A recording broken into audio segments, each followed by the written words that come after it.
আর এদিকে ভোটের দিন ঘোষণা হতেই সতর্ক কেন্দ্রীয় বাহিনী। বাংলা ঝাড়খণ্ড সীমানায় নাকা চেকিং সেন্ট্রাল ফোর্সের।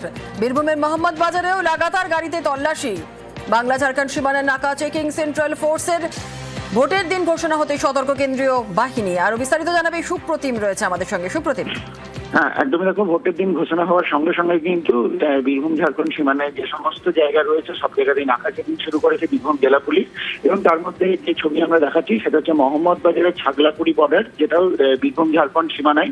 এবং সেখানেও কিন্তু সকাল থেকে নাকা চেকিং শুরু হয়েছে এবং ঝাড়খণ্ড থেকে বীরভূম বা বীরভূম থেকে ঝাড়খণ্ডে যে সমস্ত যানবাহন যাচ্ছে সেগুলোকে থামিয়ে চলছে নাকা তল্লাশি। মোহাম্মদবাজার থানার পুলিশ রয়েছে এবং সঙ্গে রয়েছে কেন্দ্রীয় বাহিনী। এবং বীরভূম জেলা পুলিশ কিন্তু আগে থেকে সতর্ক যে ঝাড়খণ্ড থেকে যাতে কোনো রকম কোনো জিনিস না ঢোকে বীরভূমে, এবং সেটার জন্যই কিন্তু এই নাকা চেকিং নির্বাচন কমিশনের নির্দেশ মেনেই চলছে। বেশ, ধন্যবাদ।